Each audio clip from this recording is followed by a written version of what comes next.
You're listening to Family Talk, the radio broadcasting division of the James Dobson Family Institute. I am that James Dobson, and I'm so pleased that you've joined us today.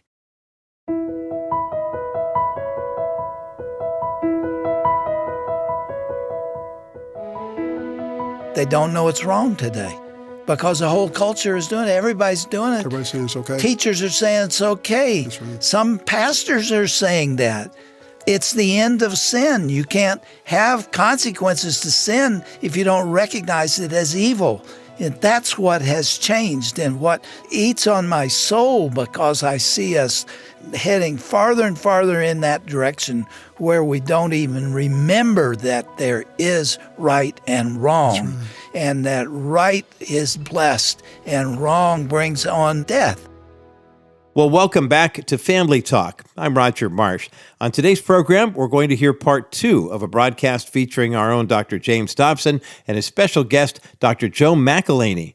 Dr. McIlhaney is a board-certified OBGYN and the co-author of a book called Hooked, The Brain Science on How Casual Sex Affects Human Development.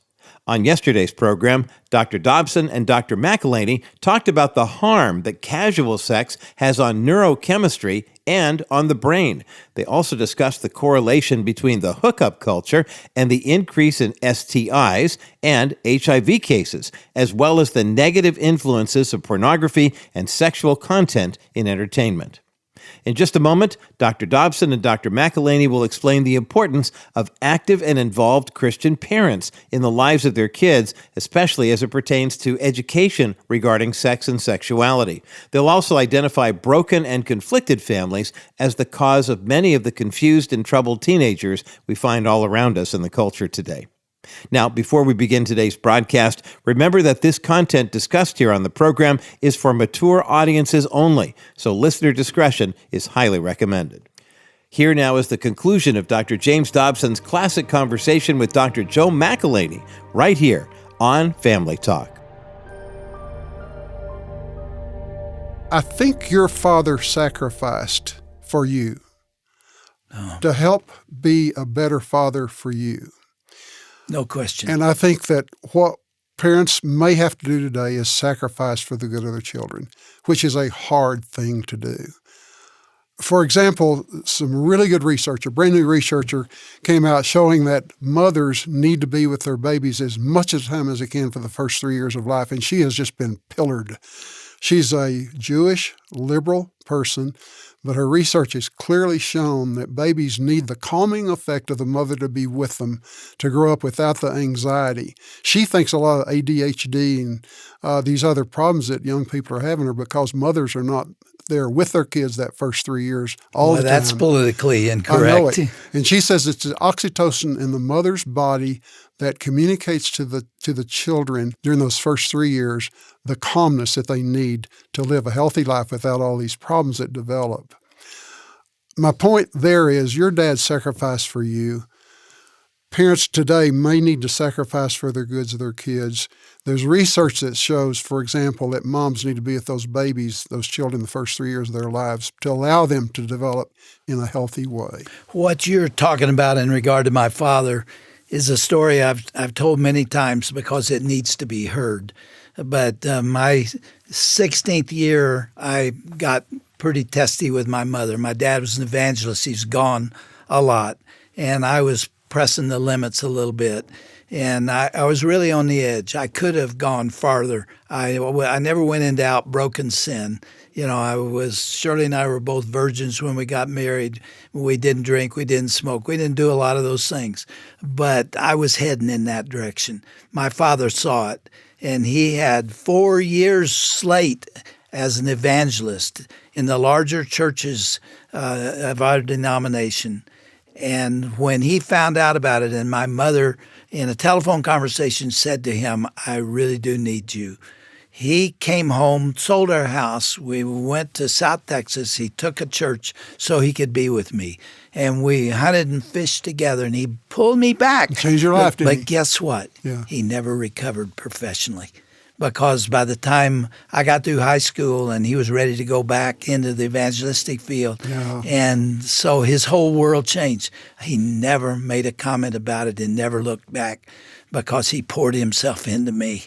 And I'm telling you, he saved me. Well, and look what a blessing through that commitment to you. He's been through you to millions of people, Dr. Dobson, and he has. His life was fulfilled through you. Well, he spent a lot of times praying for me. I can tell you that. And our parents today need to realize that. You know, as you've talked about that, I've realized that most marriages today have started as cohabitation. But a lot of times cohabitation doesn't lead to marriage. More than half the time it doesn't. Kids born into these cohabiting relationships, you would never see that kind of sacrifice on the part of the parents of the kids. It just wouldn't happen in those cohabiting relationships. It happens in a marriage relationship where a mother and father have sealed that relationship with sex, yes, but also with a commitment to each other and then to their children to sacrifice for those kids. And I think that's what we're going to have to start seeing in this culture today to turn it around. In Malachi 2:15, there is a verse that says, what was it, I'm paraphrasing, what was it that God wanted when he created marriage? Simple answer, he wanted godly offspring. Yeah. He wants us to pour our lives into our kids. That's the next generation. If you look at what Moses said to the children of Israel before they entered the Promised Land, in the 6th chapter of Deuteronomy, it tells parents to give priority to teaching them who God is and where the Jewish people had come from and what he wanted of them. It's all so clear. That is job one. There is no message that I have spoken in these 42 years in ministry, none that comes close to that in importance. It's what you do with your children, because that's the next generation. And that's the reason I'm so concerned about this culture. I told you at lunch when we were together that a book that we wrote in 1990, Gary Bauer and I, called Children at Risk, talked about the dangers of parents not raising their children properly and pouring themselves into them and introducing them to Christ. And that generation, I said, was at risk. And that is today's millennial generation. They didn't get that done. And so that generation knows not Christ for the most part. And guess what? They're not teaching their children. And therefore, we're going to lose a second generation. And this nation will never come back from that. Our whole culture will pay a price. It is paying a price now. It will pay a worse price in the future. You asked me in that lunch that we had, what can we do to turn it around? What can we do to see this nation begin to recognize moral values and principles and commitment to Christ and giving up this drug culture and this crazed, toxic sexuality that you've talked about? You asked me what we can do. I gave you my answer. Let me ask yours. Well, your answer was that we have revival.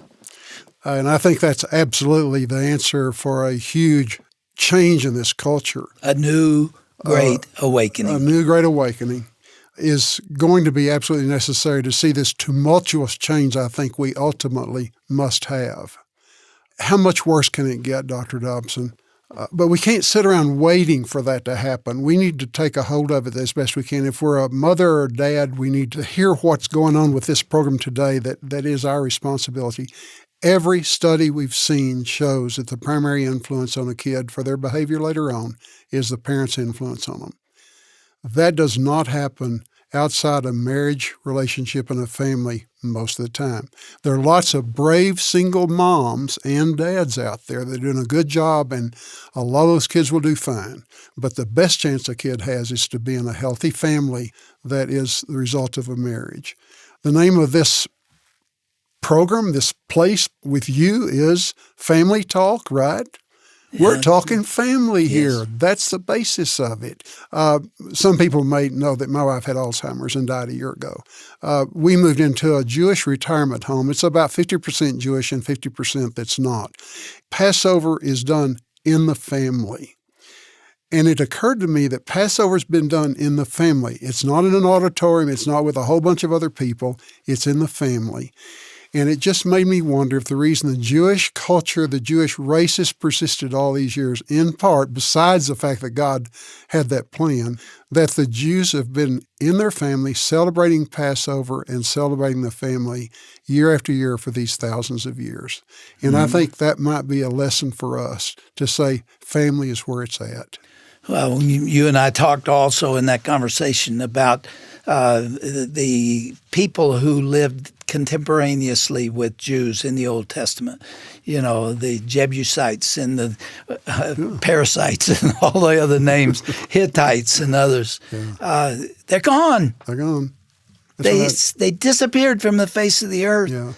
And the Jewish people didn't. Yeah. And family played a key role in their longevity. And as you said, God had a plan for them, but still, they stayed consistent with it. They did. You're right. And they still do. I'm learning that with my Jewish friends there. You have a Bible study for your Jewish friends there. Yeah, and for other people that aren't Jewish. Yeah. And they come. Yeah, they come. And they're not insulted by it. No, because I love them. And they love me, and they know they trust me, and they know I'm not trying to manipulate them. And they don't mind me telling what people who follow Jesus believe. I just put it out there like that. And if nobody can make anyone believe, but you can put the information, the facts, and why you believe what you believe out for them. And for people that aren't Jewish and don't believe in Jesus.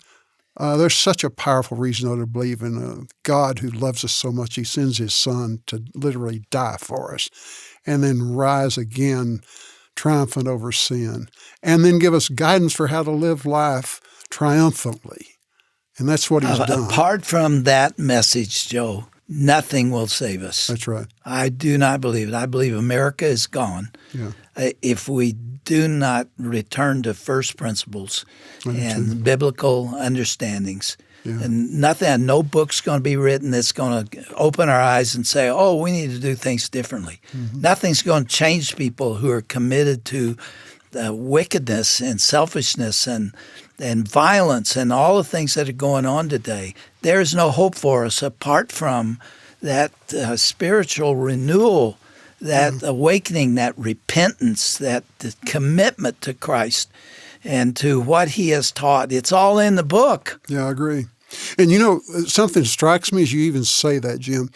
What else will draw those people from that other side who see nothing but the secular world? They don't believe there's anything above what they can see, feel, and touch. What would draw them to our side, if you want to put it that way, to believing in Jesus without seeing in us honesty, truth, real meaning in life, a God that's really there? What else could bring them over unless they see in us those things? And also a love on our part toward them, even those people that don't agree with us. That's also true of the homosexual community. It is. Many of them have been wounded. Yeah. They've been made fun of. Yeah. Boys have called them sissies. Yeah. There's been this animus there that has created a form of hate or resentment. And we will never win them by doing that. You don't know this, Dr. Dobson, but my own partner was a lady who, after she had been in practice with me and my other partner for several years, called me into her office to say, my psychologist has shown me that I'm a lesbian, and then lived a lesbian life, married her partner. And I didn't kick her out of the practice. I loved on her. I don't know that she ever really came to a belief in Jesus, but I didn't demean her. You have to treat people respectfully, whether or not they agree with you. Well, Jesus told us to love those that hate us, and that's hard to do. But besides that, even though her lifestyle was different than I would have chosen for her, I still loved her and wished the best for her. Well, we're guilty at that point because Christians have, through the years, been hateful to people who were, especially young people who were homosexual, and they didn't know what to do with them. What do you do with that in the church when it occurs? And some of them have been driven out. That's so wrong. Yeah, it really Jesus would not have done that. But you also cannot tolerate it. You cannot look the other way. You have to tell truth as it is. That's exactly right. And that's what they need, that. And so do I. They need truth. So do I. Yeah, Don't we all? Yeah. Joe, we've come to the end of our time together. We've been talking, for those who tuned in late, we're talking about your book you wrote 10 years ago called Hooked. And it's about what illicit and casual sex do to the human brain and to the body, certainly through sexually transmitted diseases, but also because of the hormones and how they affect the brain. And it is a permanent condition. You can't get away with sinning. There is no safe sex. You try doing it outside God's will, and there are consequences, which are why He prohibited them in the first place. So you have talked about that in a dramatic way in your book, Hooked. Now we're 10 years farther down, and you and I were on the telephone the other day when I asked you to come here, and I said, what has changed? What is new? And what does the research show that you didn't know to talk about 10 years ago? The research has shown very much what we showed 10 years ago. So there's some really foundational truth that we find in research about the way the human body works. For example, with oxytocin, which is a bonding hormone, it lets women trust, it lets women transmit to their own children a calmness. The research on that has even been strengthened since we wrote this. I think what I've learned is, in spite of putting out information, I think I've seen a deterioration in the sexual mores, the sexual environment of this country. There's no doubt about that. So we can put out information, but they will not necessarily make right choices because of that. I think that it's really vital, therefore, that parents do what we've talked about today, that they take their children in hand, teach them, instruct them, and guide them. I think as we see the deterioration of choices, that young people now are cohabiting more often than they're marrying to start with, we need to let them know that can lead to real problems later on. They're more likely to divorce later on. The children born in those families are more likely to be violated, to experience violence and so forth. But I think what it's going to take is our whole society realizing this, and that we get this message out. And that's why I so thank you, because my life is sort of committed to this. And I just thank you for continuing to put this information out for people. Dr. Dobson, I'll brag on you. You have over 1,300 stations around the country and outside this country listening to this. Thank you. You have been such a contributor to getting this kind of message out to people all over the country, and I appreciate and thank you. Joe, God at is this using stage you. of my life, it's why I continue to do this, because I see the nation sinking into a sewer of sin and depravity. And I don't hear very many people talking about it. And I even hear pastors unwilling to wade into this because it's such controversial stuff. Let me make a statement, then you tell me whether or not I'm going too far. By the way, let me say this before you make the statement. Thank God for you and for what you've done. Oh, thank you, Joe. I'm telling you, I appreciate so much your being my friend. We have stood together on this for a long, long time. Going back 10 or 20 years ago, when you've been doing the writing we were talking about and before, what's changed, it seems to me, that in those earlier days, people were having sex. That's nothing new, having sex outside of marriage. But they knew it was wrong. They knew that they were doing something that was unconventional and something that might have consequences. They're still doing it, but they don't know it's wrong today because the whole culture is doing it. Everybody's doing it. Everybody's saying it's okay. Teachers are saying it's okay. That's right. Some pastors are saying that. That's right. Homosexual sex is now validated in some church communities. If homosexual sex is not wrong, what about heterosexual sex? It's the end of sin. You can't have consequences to sin if you don't recognize it as evil.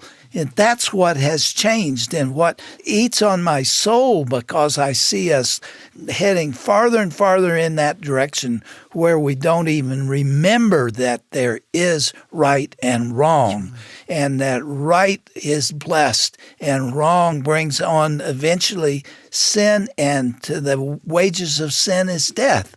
I don't know if that summarizes the difference for me. No, you're absolutely right.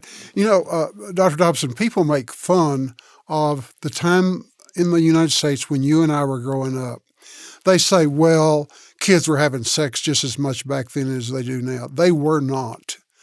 We know by good data that it was not common back then for young people to be having sex outside of marriage, unless they might have been having sex just before they got married. That did happen. Still, that wasn't the majority behavior of most young people, even back when we were growing up. Faith in Jesus Christ was much stronger. I think it impacted people's lives more back then.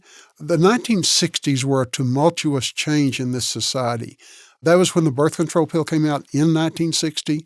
The people that were pushing free sex with anybody, anytime, any way you want to do it, felt like they'd been released to say sex is safe now. We can do it all we want to with anybody.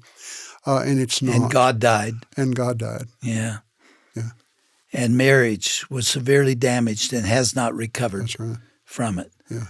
And what went on in our nation's capital had a lot to do with the destruction of marriage. People have forgotten all this. In 1969, the Congress, in its wisdom, and the state of California under Ronald Reagan decided that those who were married and raising children and doing what they could to teach them and train them and care for them and feed them and educate them should pay higher taxes than those who were living together without benefit of marriage. That was the change that began, and it continued all the way till George W. Bush became president. And for a short period of time, he rolled back what we call the marriage penalty tax. It's now been reinstated. Yeah. And the government was against the family the whole way. Yeah. Figured that one out. And those are people we elected. Which brings up a whole different subject we don't have time to talk about, I'm sure, but that is how important it is for us to go to the polls and vote. Like I said earlier, my life is sort of committed to this, and for you to give me the chance to get to say some of these things, and for you to just do such a good job of getting this information out. Thank you so much. That's why I called you on the phone the other day. Yeah. I said, I'm sending you a ticket. Yeah. Get here. I couldn't believe it. Thank you. Keep up the good work, Joe. You too. I love you, brother. Much, Jim. I love you too.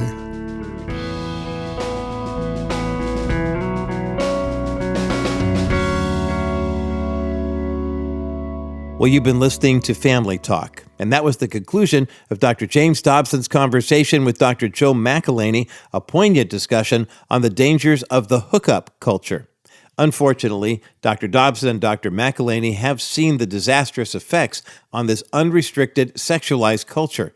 I hope that the wisdom that has been imparted over the past couple of days has been a benefit to you and your family.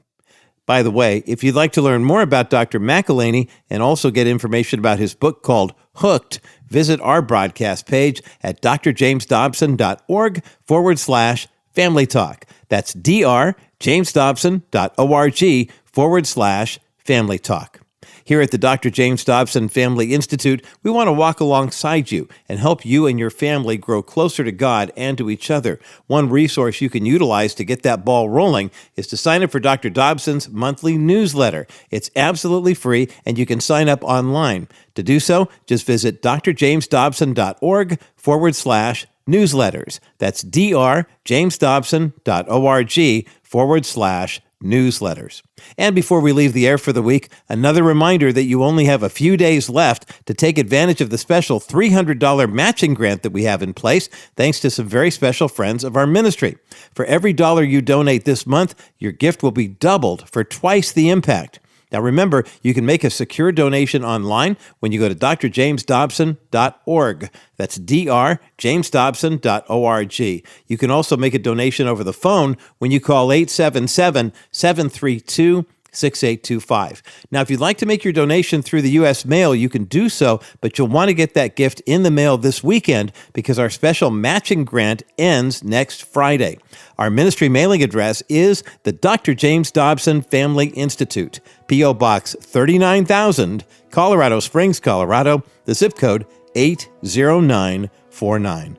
Please know how much we appreciate your prayers and for your faithful financial support of this vital ministry. Well, I'm Roger Marsh, wishing you a blessed and safe holiday weekend. Join us again on Monday for a special Memorial Day edition of Dr. James Dobson's Family Talk.